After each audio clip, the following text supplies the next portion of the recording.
دەستگای بەخشین لە هەموو بۆنەویادێکدا هەژاران و بێباوکان بەسەر دەکاتەوە. لەم جەژنەشدا پرۆژەیەکی فراوانی قوربانیکردنی لە سەرجەمشار و شارۆچکەکاندا ڕاگەیاندووە.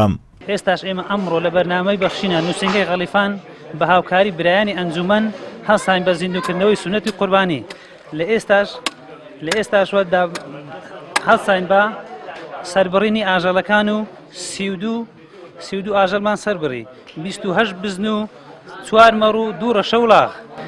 ئەمڕۆ وەکو خۆبەخشێک کە هاتینە لێرانە بۆ زیندووکردنەوەی ئەم سونەتە بەرز و پیرۆزە لە دۆم ڕۆژی جەژنی قوربان بە هاوکاری نووسنگەی بەخشین ناوچەی خەلیفانی کۆمەڵی ئیسلامی بۆ ئەوەی ئێمەش ئەو ئەزر و پاداشتەمان دەستکەوێ.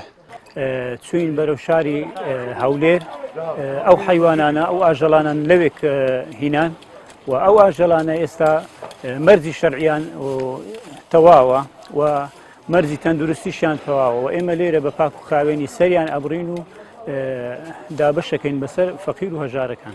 متمانەبوون بە دەستگای بەخشین وای کردووە خوا پێداوان لە ڕێگای دەستگای بەخشینەوە قوربانیەکانیان بکەن و لە ڕێگەی ئەوانەوە بەدەستی هەژاران دەگەیەندرێت و نووسنگەی خەلیفانیش لەم جەژنی قوربانە توانیویەتی قوربانیەکانیان بەسەر 300 ماڵی هەژاری دەڤەرەکەدا دابەش بکات.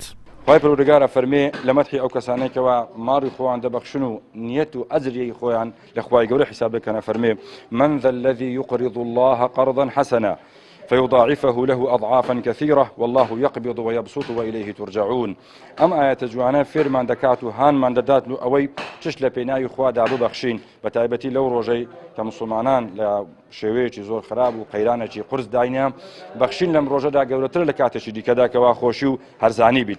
ئێمەوەکو ئەنجومەنی خەلیفان بە هاوکاری بەناوی بەخشین بە هاوکاری خێرخوازان ئەمڕۆ هەستاین بە ئەنجامدانی سونەتی قوربانی لە سنوورەکەمان.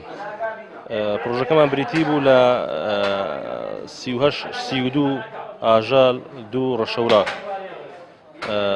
و پرۆژەکەمان بەو شێوەی بوو هەرستان بە تەختێکردنی سنوورەکەمان ناو خەلیفان و دەوروبەری خەلیفان و گوندەکانی بەناونووسینکردنی ئەو خەڵکە فەقیر و هەژار و کەم دەرامەتەی.